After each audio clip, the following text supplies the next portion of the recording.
Martha N മേരിയുടെ പുതിയ എപ്പിസോഡിലേക്ക് എല്ലാ പ്രേക്ഷകർക്കും സ്നേഹത്തോടെ സ്വാഗതം.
കഴിഞ്ഞ എപ്പിസോഡിൽ നമ്മൾ സിസ്റ്റർ മേരി ഡൊമിനിക്കിന്റെ സമർപ്പിത ജീവിതത്തെയും ഇത് തിരഞ്ഞെടുക്കാനുണ്ടായ സാഹചര്യത്തെയും കുറിച്ച് കേട്ടു.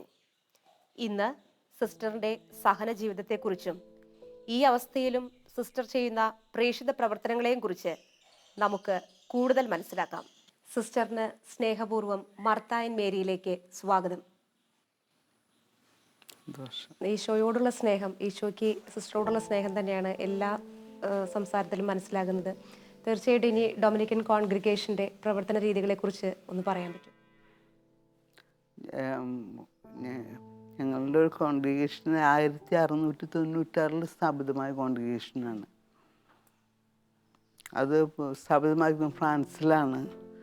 മരിപ്പുഷ്പം വാഴ്ത്തപ്പെട്ട മരിപ്പുഷ്പാണ് എൻ്റെ സ്ഥാപക. വിൻസെൻ്റ് പോളിൻ്റെയും സെൻറ്റ് ഡൊമിനിക്കിൻ്റെയും പ്രാർത്ഥനാ ചൈതന്യവും സ്നേഹപ്രവർത്തി കാരുണ്യപ്രവർത്തികളും കൂട്ടിയിണങ്ങിയൊരു സ്ഥിതിയാണ് മരിപ്പുഷ്പാൻ്റെ സ്ഥിതി.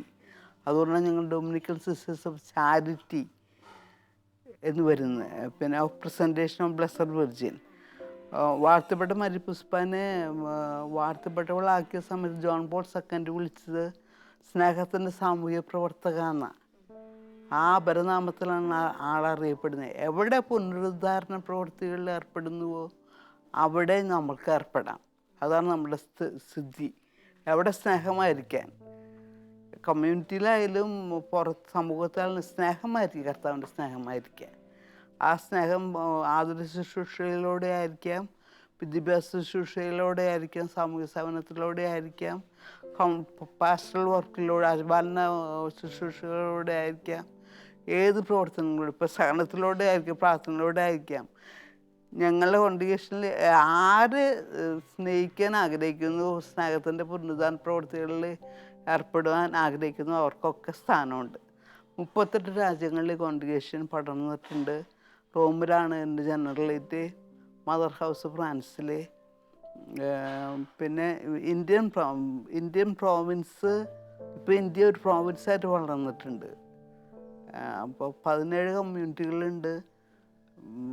പല സ്റ്റേറ്റുകളിലും, ഞാൻ സ്റ്റേറ്റുകളിൽ എണ്ണ എടുത്തിട്ടില്ല ഏത് സ്റ്റേറ്റുകളിലൊക്കെയാണെന്ന്. പക്ഷേ നമ്മൾ കർണാടക, മധ്യപ്രദേശ്, കേരള, ഉത്തർപ്രദേശ്, ജാർഖണ്ഡ്, ബീഹാർ, ഇപ്പം ആരും വിട്ടുപോയിട്ടില്ല വിചാരിക്കുന്നു. എല്ലായിടത്തും നമ്മളുടെ ഈ സ്ഥിതി നമ്മൾ ജീവിച്ചുകൊണ്ടിരിക്കുന്നുണ്ട്. അതുപോലെ തന്നെ ഇപ്പോൾ ലോകത്തിൻ്റെ ഓസ്ട്രേലിയ ഒഴിച്ച് ബാക്കി ഭൂഖണ്ഡങ്ങളിലൊക്കെ ഈ സ്ഥിതി നമ്മൾ ആരെങ്കിലും ജീവിച്ചുകൊണ്ടിരിക്കുന്നുണ്ട് മരിപ്പുഷ്പാൻ്റെ. ഇതോടൊപ്പം തന്നെ മരിപ്പുഷ്പാൻ്റെ വാഴ്ത്തപ്പെട്ട ഞങ്ങളുടെ മരിപ്പുഷ്പാൻ്റെ ജീവചരിത്രം എഴുതാനുള്ള കൃപ ദൈവം തന്നിട്ടുണ്ട്. അതിന് മലയാളത്തിൽ എഴുതാനുള്ള മുൻകൈ എടുക്കാൻ തയ്യാറാക്കാനുള്ള ഒരു അനുഗ്രഹം എനിക്കുണ്ടായിട്ടുണ്ട്. അനുഗ്രഹം ഞാൻ മാത്രമൊന്നുമല്ല, സിസ്റ്റർ സാലി, റീന, അവരൊക്കെ കാര്യമായിട്ട് അതിൽ എന്നെ സഹായിച്ചിട്ടുണ്ട്. മറ്റുള്ള സഹായം കൂടാതെ എനിക്കൊന്നും ചെയ്യാൻ പറ്റാത്ത അവസ്ഥയാണല്ലോ ഇപ്പോൾ. അപ്പോൾ പിന്നെ അത് ചെയ്തിട്ടുണ്ട്. മലയാളത്തിൽ അത് ഇത്ര കൃത്യമായിട്ട് ഒരു അല്ല ഇത്ര ഇതായിട്ട് ഒരുക്കിയത് കൊണ്ട് അവർ തന്നെ മറ്റേ സിസ്റ്ററിനെ ചോദിച്ചു, സിസ്റ്റർ ഇംഗ്ലീഷിലേക്ക് ഞങ്ങൾക്ക് അത് കിട്ടിയാൽ കുറച്ച് ഉപകാരമായിരിക്കും. പലരും പറഞ്ഞത് കൊണ്ട് ഞങ്ങളപ്പോൾ അത് ഇംഗ്ലീഷിലേക്കും ട്രാൻസ്ലേറ്റ് ചെയ്തിട്ടുണ്ട്. അത് ഇനി പുറത്ത് വന്നിട്ടില്ല, അത് പുറത്ത് വരും. അപ്പോൾ ബാക്കി ഭാഷകൾ അപ്പോൾ ഇന്ത്യയിൽ മുഴുവൻ അറിയില്ല മരിപ്പുഷ്പാനെ പറ്റി. അപകടം നടക്കുന്നത് എങ്ങനെയാണ് സിസ്റ്റർ? ഞാൻ ദിവസം നൈറ്റ് ഡ്യൂട്ടി കഴിഞ്ഞിട്ട് കുറച്ച് നേരം റെസ്റ്റ് ചെയ്തിട്ട് നമ്മുടെ ചിക്കനൊക്കെ നമ്മുടെ ഇന്ത്യൻ വേല ചിക്കൻ പ്രിപ്പയർ ചെയ്തിരിക്കുകയാണ്. ഇത് അമേരിക്കയിലാണ് വെച്ച് നടക്കുന്നത് കേട്ടോ. അപ്പോൾ ഇന്ത്യൻ വേല ചിക്കൻ പ്രിപ്പയർ ചെയ്ത് ഞങ്ങൾക്ക് മരിപ്പുഷ്പാൻ പോർ ഹോം എന്ന് പറഞ്ഞൊരു പഴയ ക്ലോത്തുകൾ, സെക്കൻഡ് ഹാൻഡ് ക്ലോത്തുകൾ അവിടെയും പാവങ്ങളുണ്ട് അമേരിക്കയിലായാലും. അവർക്ക് കൊടുത്തിരുന്നൊരു സെൻറ്ററുണ്ട് ഞങ്ങൾക്കുണ്ടായിരുന്നു. അവിടെ ജോലി ചെയ്തിരുന്ന എല്ലാവരും കൂടി ക്രിസ്മസ് പാർട്ടിക്ക് വരുന്നത് ഞങ്ങൾ പ്രൊവിൻഷ്യൽ ഹൗസിൽ. അതിൻ്റെ കൂടി ഞങ്ങളുടെ പ്രൊവിൻഷ്യൽ ചാപ്റ്ററും ഉണ്ട് ആ സമയത്ത്. അപ്പോൾ ആ ക്രിസ്മസ് പാർട്ടിക്കുള്ള ചിക്കൻ പ്രിപ്പയർ ചെയ്താണ് ഞാൻ വരുന്നത്. ഇന്ത്യൻ വേല കുക്ക് ചെയ്തിട്ടാണ് ഞാൻ ആ പാർട്ടിക്ക് വരുന്നത്. അപ്പോൾ നടക്കാനാണ് ഇത് ഞാൻ ഓർക്കുന്നുണ്ട്. അപ്പോൾ ഞാൻ പണ്ടേ നടക്കാറുള്ള വഴി തന്നെയാണ്. ഇപ്പോൾ ഇവിടെയാണ് ഞങ്ങളുടെ സന്യാസി നടത്തിയിരുന്ന ഹൗസുകളും അടുത്ത് തന്നെ, വീട്ടിൻ്റെ അടുത്ത് തന്നെയാണ്. അപ്പോൾ നടക്കുന്നതുമൊക്കെ ഞാൻ ഓർക്കുന്നുണ്ട്. പിന്നെ ഞാനൊന്നും ഓർക്കുന്നില്ല. അന്ന് എന്തൊക്കെ പരിക്കുകളൊക്കെ പറ്റി, സിസ്റ്റർക്ക് എടുത്ത ചികിത്സകൾ, അതിനെക്കുറിച്ചൊക്കെ ഓർമ്മയുണ്ടോ? ഓർമ്മ എനിക്കൊന്നുമില്ല. ഞാൻ പിന്നെ ഇതിൽ വായിച്ചിട്ടുള്ള റെക്കോർഡ്, ഞാൻ 78 ദിവസം കോമ സ്റ്റേറ്റിൽ കിടന്നു. ഞാൻ ഈ ആക്സിഡൻറ്റ് സംഭവിച്ച സമയത്ത് എന്നെ ഇടിച്ച സ്ത്രീയുടെ ആളെ കണ്ട് സംസാരിച്ചു. ഞാൻ ഇങ്ങോട്ട് പോരുന്നതിന് മുമ്പ്. അപ്പോൾ സംസാരിച്ചപ്പോൾ ആദ്യം ഞാൻ ആളെന്നെ കാണാൻ ചോദിച്ചപ്പോൾ ഞാൻ കണ്ടില്ല എന്ന് പറഞ്ഞു. പിന്നെ ഞാൻ ഇങ്ങോട്ട് പോരുന്നതിന് വളരെ വിളിച്ച് സംസാരിച്ചപ്പോൾ ആൾ പറഞ്ഞു, സിസ്റ്റർ ഞാൻ എൻ്റെ കാറ് ഓടിച്ചുകൊണ്ട്, എൻ്റെ അമ്മയുടെ പ്രായമുള്ള സ്ത്രീയാണ്, കാറ് ഓടിച്ചുകൊണ്ടിരിക്കുമ്പോൾ എതിരായിട്ടൊരു ട്രക്ക് വരുന്നുണ്ടായിരുന്നു. ആ ട്രക്കിൻ്റെ ലൈറ്റ് ഡിം ചെയ്തിട്ടുണ്ടായില്ല. അപ്പോൾ സ്ത്രീക്ക് കാണാൻ പറ്റില്ല ഞങ്ങൾ അവിടെ ഉണ്ടായിരുന്നു. അപ്പോൾ പെട്ടെന്ന് ട്രക്കിന് വഴി കൊടുത്തതാണ്. അപ്പോൾ ട്രക്കിന് വഴി കൊടുത്തപ്പോൾ ഞാൻ കാറിന് മേലെ കൂടെ മറിഞ്ഞപ്പോഴാണ് മനസ്സിലായത് ഇടിച്ചു എന്ന്. അപ്പോൾ തന്നെ ആള് കോൺവെൻറ്റിനെ അറിയിച്ചു, എമർജൻസി വന്നു. പെട്ടെന്ന് എനിക്ക് നല്ല കെയർ ആ സമയങ്ങളിൽ തന്നെ പെട്ടെന്ന് കിട്ടിയത് കൊണ്ടാണ് ഞാനിപ്പോൾ ഈ അവസ്ഥയിലായിരിക്കുന്നത്. Immediate care. അത് കഴിഞ്ഞ് 78 ദിവസം കോമ സ്റ്റേറ്റിൽ കിടന്നു. അപ്പോൾ ഞാൻ ഇടിച്ച വർഷം തന്നെ അവരെന്നെ ഞങ്ങളുടെ ഹോസ്പിറ്റലിൽ കൊണ്ടുപോയി. ഞാൻ ജോലി ചെയ്തിരുന്ന ഹോസ്പിറ്റൽ തന്നെയാണ് ഞങ്ങളുടെ ഹോസ്പിറ്റൽ. അപ്പോൾ അവിടെ എല്ലാവരും എത്തിയില്ല, ഡോക്ടേഴ്സിന് എല്ലാവരും വല്ലാത്ത ബഹളമായി അവിടെ.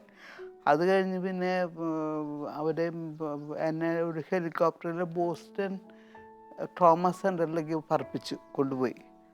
അവിടെ ചെന്ന് അവിടെ വെച്ചാണ് എൻ്റെ കോമ സ്റ്റേറ്റുകളൊക്കെ കഴിഞ്ഞിരിക്കുന്നത്. 78 ദിവസത്തെ കോമ സ്റ്റേറ്റ് അവിടെയായിരുന്നു. ഞാൻ വിശ്വസിക്കുന്നു, ഞാൻ ആ റെക്കോർഡുകൾ വായിക്കുമ്പോൾ ഞാൻ മനസ്സിലാക്കുന്നു അവിടെയാണ്. എൻ്റെ ഇടതുകാല് ആംപുട്ടേറ്റ് ചെയ്യണമെന്ന് വെച്ചിരുന്നതാണ്. അങ്ങനെ ഇൻഫെക്റ്റഡ് ആയിരുന്നു. പല കമ്പികളും മാറ്റി വെച്ചിട്ടുണ്ട്. എൻ്റെ ഒരു അസ്ഥിക്ക് പകരം ഒരു കമ്പിയാണ്, പെർമനൻ്റ് ആയിട്ടൊരു കമ്പിയാണ്. എൻ്റെ വലതുകാലിൻ്റെ മുട്ടിൻ്റെ ചിരട്ട തെറിച്ച് പോയിട്ടുണ്ട്. ഒരു സ്റ്റീലാണ് മുട്ടിൻ്റെ ചിരട്ടയായിട്ടിരിക്കുന്നത്. വലതുകാല് ആംപുട്ടേറ്റ് ചെയ്യണമെന്ന് ചോദിച്ചപ്പോൾ അപ്പനെ വിളിച്ചു ചോദിച്ചു, എൻ്റെ അപ്പനെ. അപ്പം അപ്പം പറഞ്ഞു, നിങ്ങൾ ചെയ്യാനുള്ളത് ചെയ്യുക എന്നും പറഞ്ഞ് അനുവാദം കൊടുത്തു. എന്നിട്ട് പിന്നെ അത് ഞാൻ ശരിക്കും എൻ്റെ ആക്സിഡൻറ്റിന് ശേഷം ദൈവത്തിൻ്റെ ഇടപെടലുകൾ വളരെ ശക്തമായിട്ട് കുടുംബം ഞാൻ അനുഭവിച്ചിട്ടുണ്ട്. എൻ്റെ കാലിൻ്റെ വിരലനങ്ങുന്ന ഒരു ജൂനിയർ ഡോക്ടർ കാണുകയാണ്. അപ്പോൾ അമേരിക്കയിലൊക്കെ ഇന്ന ദിവസം ആംപുട്ടേഷൻ നടക്കും. അപ്പോൾ എനിക്കാണെങ്കിൽ പനി ഉണ്ടായിരുന്നു. ആ ദിവസങ്ങളിൽ നല്ല ശക്തമായ പനി ഉണ്ടായിരുന്നു. അപ്പോൾ പനി ഉണ്ടായിരുന്നപ്പോൾ അവർ ചെയ്തില്ലല്ലോ. ആ ദിവസങ്ങളാണ് ജൂനിയർ ഡോക്ടർ എൻ്റെ കാലിൻ്റെ വിരൽ അനങ്ങുന്നത് കണ്ടത്. അപ്പോൾ പറഞ്ഞു ഇതിന് ജീവനുണ്ടെന്ന്. അതുകൊണ്ട് ആംപുട്ടേഷൻ നടന്നില്ല. തീർച്ചയായിട്ടും തമ്പുരാന്റെ ഇടപെടലായിരുന്നു. തമ്പുരാൻ്റെ ഇടപെടൽ വളരെ ശക്തമായിട്ടുണ്ട്. ആക്സിഡൻറ്റിന് മുമ്പ് എൻ്റെ അമ്മ കൃത്യസമയത്ത് അറിഞ്ഞിട്ടുണ്ട് എൻ്റെ ആക്സിഡൻറ്റ് അവിടെ നടന്നു. അമ്മ ഇപ്പോഴേ അന്ന് മരിച്ചു പോയിട്ട് ഇപ്പോൾ 10 വർഷമായി. ആ 10 വർഷത്തിനുള്ളിൽ പലപ്പോഴും ആ ട്രക്കുകൾ കാണുമ്പോൾ എന്നോട് പറയും, ഇതുപോലെ ട്രക്കായിരുന്നു നിന്നെ ഇടിച്ചതെന്ന്. ട്രക്കിൻ്റെ കാറിൻ്റെ നടുവിലായിരുന്നു നീ എന്ന് എന്നോട് പറഞ്ഞിരുന്നു അമ്മ എപ്പോഴും. അപ്പോൾ ആ ആക്സിഡൻറ്റിന് മുമ്പ് വളരെ ദൈവത്തിൻ്റെ എന്തോ ഒരു ഇടപെടലുകൾ അവിടെ നടന്നിട്ടുണ്ട്. പിന്നെ നമ്മുടെ തലച്ചോറിന് 4 ഭാഗങ്ങൾ, ഞാൻ പിന്നെ നഴ്സായതുകൊണ്ട് ഞാൻ വിളിച്ച് പറയുന്നു, അതിൽ എനിക്ക് പറ്റിയിരിക്കുന്നത് സെറിബെല്ലത്തിനാണ്. അതാണ് നമ്മുടെ മസിലുകളെ കൺട്രോൾ ചെയ്യുന്നതും കോർഡിനേറ്റ് ചെയ്യുന്നതും. എല്ലാ മസിൽ ആക്ടിവിറ്റീസ് കൺട്രോളും കോർഡിനേഷൻ നടക്കുന്നത് ആ സെറിബെല്ലാണ്. അപ്പോൾ എൻ്റെ ബാലൻസും കൺട്രോൾ ചെയ്യുന്ന സെറിബെല്ലാണ്. അപ്പോൾ എൻ്റെ ബാലൻസാണ് പോയിരിക്കുന്നത്. അപ്പോൾ അതുകൊണ്ടാണ് ഇപ്പോൾ ഞാൻ ഇങ്ങനെ. പക്ഷേ എൻ്റെ സെറിബ്രത്തിന് ഒന്നും പറ്റിയിട്ടില്ല. ഞാൻ ഓർക്കുന്നില്ല എൻ്റെ കൃത്യമായിട്ടുള്ള IQ നമ്പറും EQ നമ്പറൊക്കെ. എൻ്റെ ഇളയപ്പന്മാർ അച്ഛന്മാർ വന്നവർ ആ സമയത്ത് തന്നെ കാണാൻ വന്നവരൊക്കെ അത് കണ്ടുപിടിച്ചിട്ടുണ്ട്. ഞാൻ അത് ഓർക്കുന്നില്ല. പക്ഷേ ഹൈ അബവ് ആവറേജാണ് എൻ്റെ ബോധാവസ്ഥയും ഇതൊക്കെ. സിസ്റ്ററോടുള്ള ഒരുപാട് സ്നേഹം അനുഭവിച്ച നിമിഷങ്ങളായിരിക്കും അത്. മറ്റുള്ളവരുടെ പരിചരണവും പ്രാർത്ഥനയും കിട്ടിയ ഒരു സമയം. അന്ന് കൂടെ ഉണ്ടായിരുന്നവരെ കുറിച്ച് ഓർമ്മിക്കാൻ പറ്റും? ആക്സിഡൻറ്റ് സമയത്ത് പ്രാർത്ഥിച്ചവരെല്ലാവരും പ്രാർത്ഥിച്ചിട്ടുണ്ട്. പക്ഷെ ആ സമയങ്ങളിൽ ആക്സിഡൻറ്റ് കണ്ട് ഞാൻ ഒരു 6-7 മാസം കോൺവെൻറ്റിലെ കടുപ്പിലാണ്, പരിപൂർണ്ണ കടുപ്പിലാണ്. ഒരു കാര്യം ചെയ്യാൻ പറ്റാത്ത അവസ്ഥയിൽ.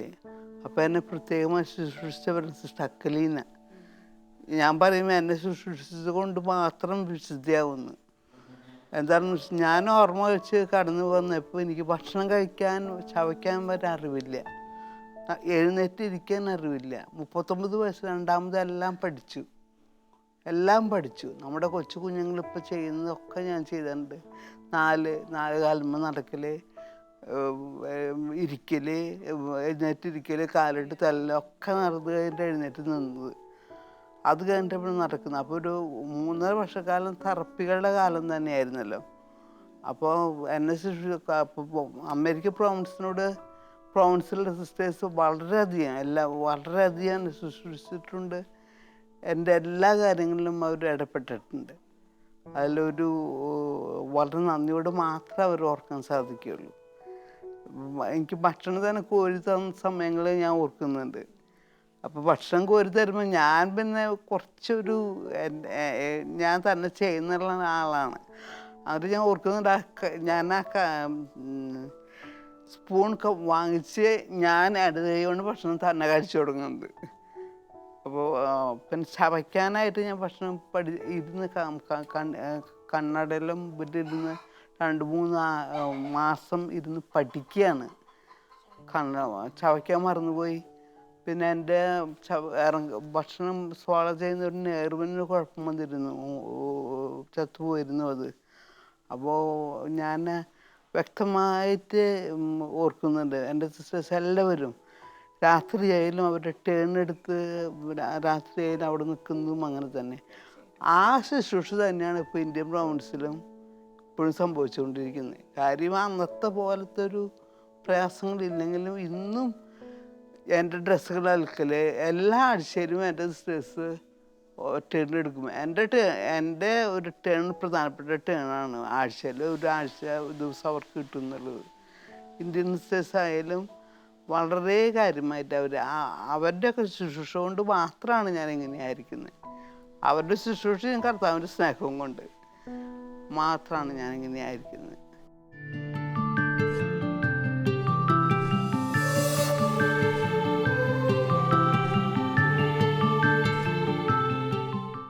സിസ്റ്റർ മേരി ഡൊമിനിക്ക് കുറ്റിക്കാട് ജീവധാര കോൺവെൻറ്റിലെ ഒരംഗമാണ്.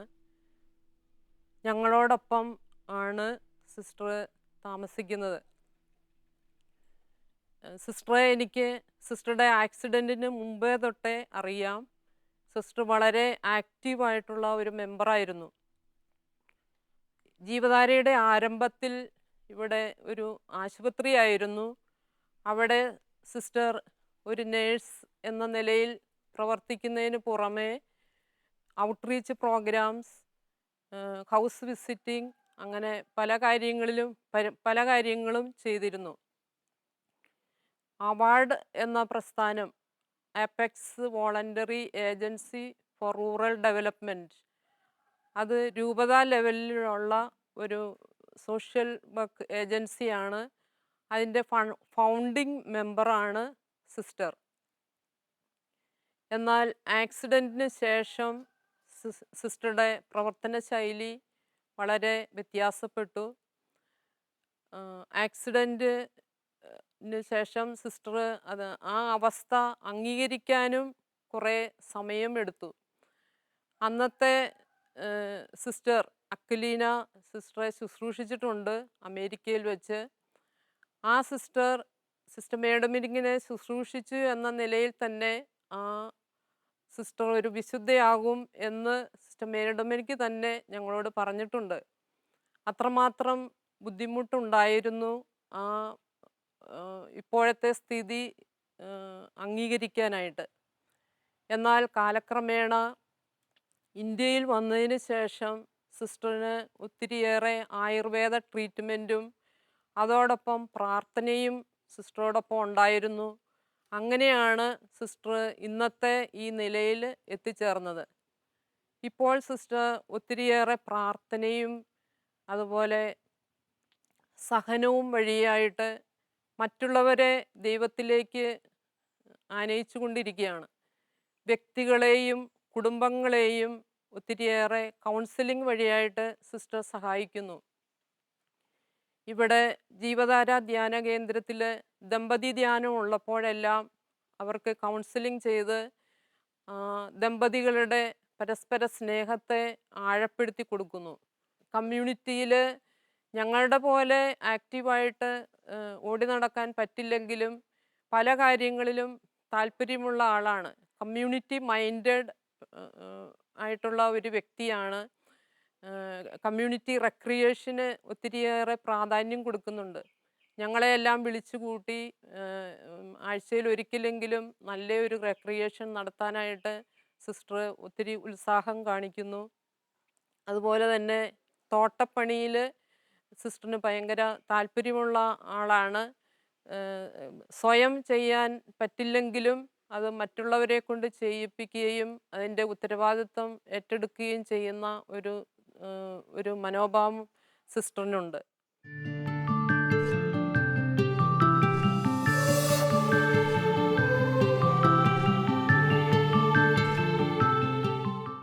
ഇത്രയും സഹനങ്ങൾ അല്ലെങ്കിൽ അവിചാരിതമായി വന്ന ഒരു അവസ്ഥ സിസ്റ്റർക്ക് സ്വീകരിക്കാൻ ഒരു മനസ്സ്, അത് ഈശോയ്ക്ക് സമർപ്പിക്കാൻ ആ ഒരു ഒരുക്കം എങ്ങനെയായിരുന്നു? അത് വല്ലാത്തൊരു ഇതാണ്. എന്താ ഞാൻ പറയും, സക്കലീനെ എന്നെ നോക്കിയതുകൊണ്ട് തന്നെ വിശുദ്ധയാവുന്ന മുമ്പ് പറഞ്ഞിട്ടുണ്ട്. എനിക്ക് അത്ര ദേഷ്യമായിരുന്നു. ദേഷ്യം കർത്താവിനോടായിരുന്നു കേട്ടോ.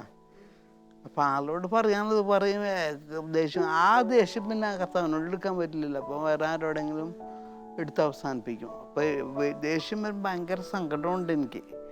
അവരിത്രമാത്രം എനിക്ക് ചെയ്തിട്ട് ഞാൻ അവരെങ്ങനെ ദേഷ്യപ്പെടലും ചെയ്യുമ്പോൾ അന്ന് എനിക്ക് കൺട്രോളും ഉണ്ടായിരുന്നില്ല. അപ്പോൾ സിസ്റ്റർ അക്കലീന എന്നെ എന്നും പ്രാർത്ഥിച്ചു. എൻ്റെ അമ്മയുടെ പ്രായത്തിലുള്ള ഒരു സൗത്ത് അമേരിക്കൻ സിസ്റ്ററാണ്. എന്നെ പ്രാർത്ഥിച്ച് കിടത്തി കഴിഞ്ഞിട്ട് ആളുടെ മുറി പോകുള്ളൂ. ആളുടെ മുറി നെക്സ്റ്റ് എൻ്റെ തൊട്ട് അടുത്തുള്ള മുറിയിൽ കിടക്കുള്ളൂ. അപ്പോൾ ആൾ കിടക്കാൻ നേരത്ത് ഞാൻ പലപ്പോഴും രാത്രിയായാലും എഴുന്നേറ്റ് കരയുന്ന അവസ്ഥകൾ ഉണ്ടായിട്ടുണ്ട്.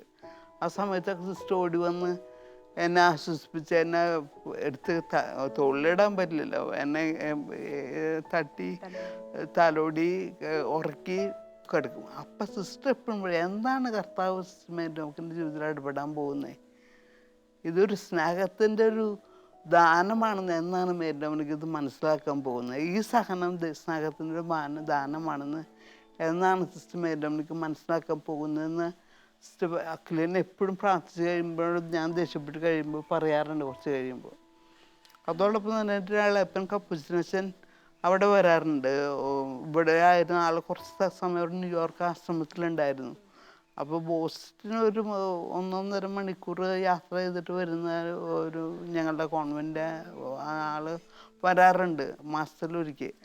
ആ മാസം വന്നപ്പോൾ എന്നോട് ഒരു നമ്മൾ 50 നോമ്പിൻ്റെ സമയത്ത് ഒരു ദുഃഖമില്ലാഴ്ച ആഴ്ചയുടെ തല ആഴ്ചയിൽ എളുപ്പം വന്നിട്ട് എന്നോട് ചോദിച്ചു, എന്നെ കൊച്ചുമേരിന്ന് വീട്ടിൽ വിളിക്കാൻ.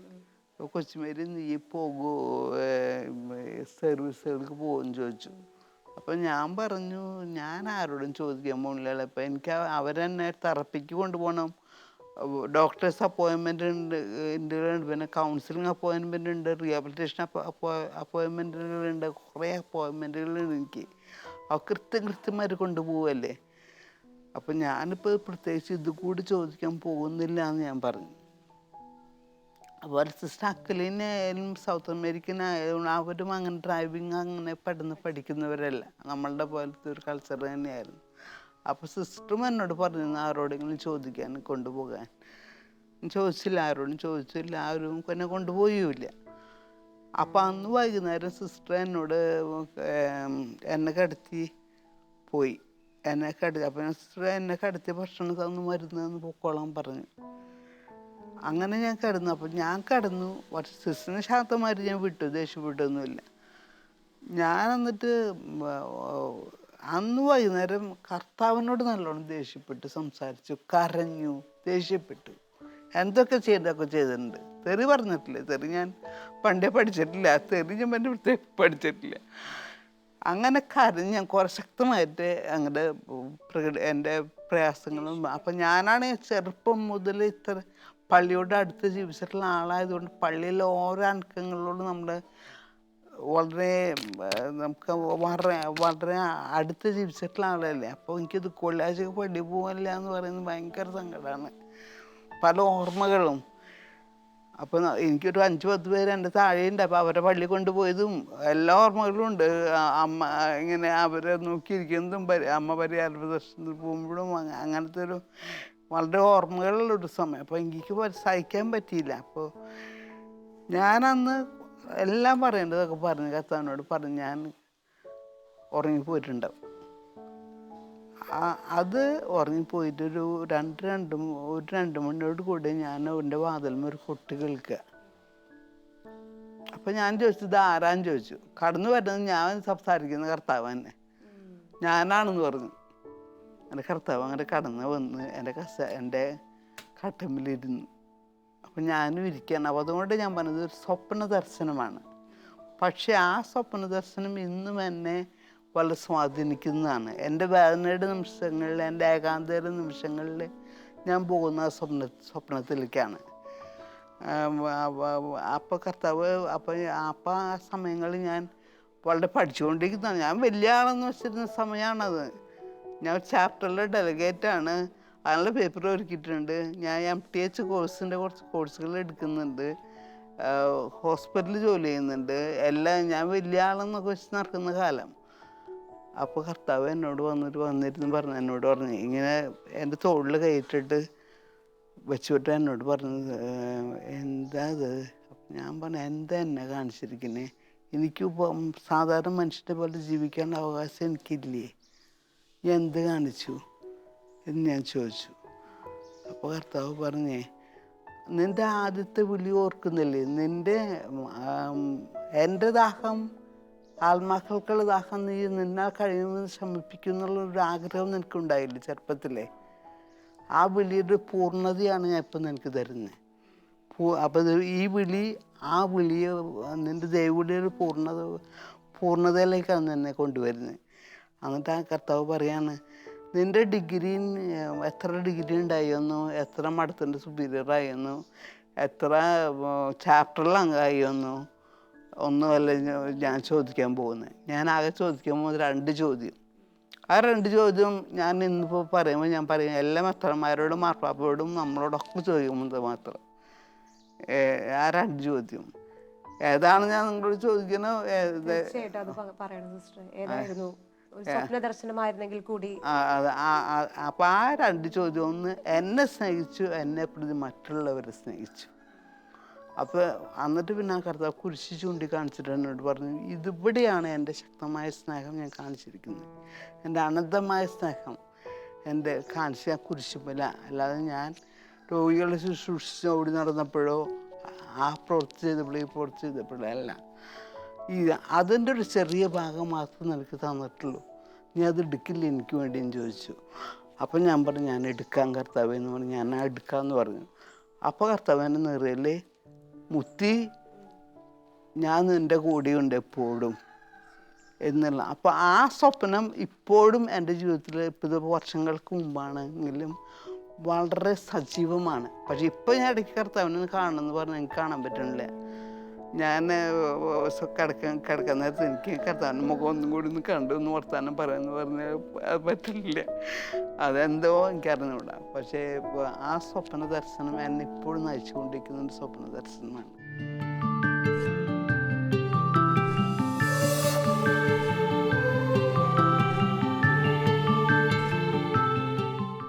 സിസ്റ്റർ മേരി ഡൊമിനിക്കിനെ കുറിച്ച് ഞാൻ ഒരുപാട് വർഷം മുമ്പ് തന്നെ കേട്ടിട്ടുണ്ട്. ഇങ്ങനെ ഒരു അപകടത്തിൽ ഒരുപാട് സഹനത്തിലൂടെ കടന്നു പോകുന്ന ഒരു സഹോദരിയാണെന്ന്.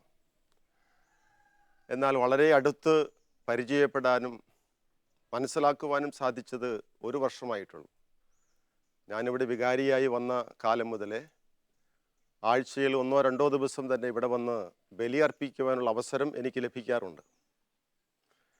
മേരി ഡൊമിനിക്കിനെ ഞാൻ കാണുമ്പോഴൊക്കെ വളരെ അത്ഭുതത്തോടു കൂടി ഞാൻ ചിന്തിക്കാറുണ്ട്. ഇന്നത്തെ കാലഘട്ടത്തിന് ഒരു വെല്ലുവിളിയാണ് സിസ്റ്റർ മേരി ഡൊമിനിക്. പ്രത്യേകിച്ച് യുവതലമുറയെ സംബന്ധിച്ചിടത്തോളം സഹനങ്ങളുടെ മുമ്പിൽ പതറിപ്പോകുന്ന ഒരു തലമുറയാണ് ഇന്ന് നമുക്കുള്ളത്. അല്ലെങ്കിൽ സഹനങ്ങളെ അവജ്ഞയോടെ ഭീതിയോടെ നോക്കിക്കാണുന്ന ഒരു സമൂഹമാണ് നമുക്കുള്ളത്.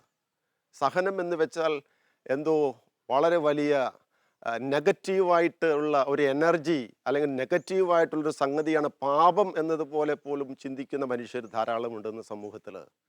സഹനത്തെ അകറ്റി നിർത്തുക, അടുപ്പിക്കരുത് എന്നൊക്കെ വിചാരിക്കുന്ന സമൂഹത്തിൻ്റെ മുമ്പിലാണ് സിസ്റ്റർ മേരി ഡൊമിനിക് ഒരു വെല്ലുവിളിയായിട്ട് മാറുന്നത് എന്ന് ഞാൻ പറഞ്ഞത്. കാരണം കഴിഞ്ഞ 10-25 വർഷക്കാലത്തോളം ഈ ആക്സിഡൻറ്റ് സംഭവിച്ചതിന് ശേഷം ഒരുപാട് സഹനങ്ങളിലൂടെ കടന്നു പോയിട്ടും ഒരിക്കൽ പോലും സഹതപിക്കുകയോ പരിതപിക്കുകയോ ദുഃഖങ്ങൾ പറയുകയോ അല്ലെങ്കിൽ വേദനാപൂർവ്വം നിരാശാപൂർവ്വം ജീവിക്കുകയോ ചെയ്യുന്നതായിട്ട് ഞാൻ കേട്ടിട്ടില്ല, കണ്ടിട്ടുമില്ല. ഇപ്പോൾ ഇവിടെ വന്നതിന് ശേഷമുള്ള ഈ ഒരു വർഷക്കാലഘട്ടത്തിൽ സിസ്റ്റർ എപ്പോഴും സുസ്മേര വദനയായി, സംതൃപ്തയായി, സന്തോഷത്തോടെ, നിർവൃതിയോടുകൂടി തന്നെ ജീവിതത്തെ നോക്കിക്കാണുന്ന ഒരു അത്ഭുത പ്രതിഭാസമായിട്ടാണ് എനിക്ക് സിസ്റ്ററിനെ കുറിച്ച് പറയുവാൻ സാധിക്കുക.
ചാലക്കുടി കുറ്റിക്കാട് ജീവധാര കോൺവെന്റിലെ സിസ്റ്റർ മേരി ഡൊമിനിക്കിന്റെ സമർപ്പിത ജീവിതത്തിന്റെ ആദ്യ കാലഘട്ടങ്ങളെക്കുറിച്ചാണ് നമ്മൾ കേട്ടത്.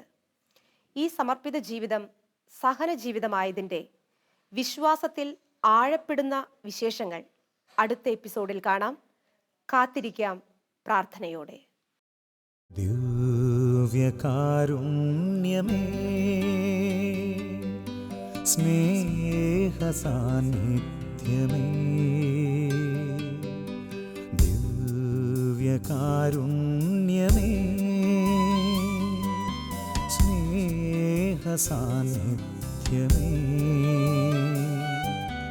എൻ മനം പാടുന്നു നിൻ സ്തുതികൾ. നിൻ സ്നേഹം ദാഹിക്കും എൻ്റെ ഹൃത്തിൽ. എൻ മനം പാടുന്നു നിൻ സ്തുതികൾ. നിൻ സ്നേഹം ദാഹിക്കും എൻ്റെ ഹൃത്തിൽ.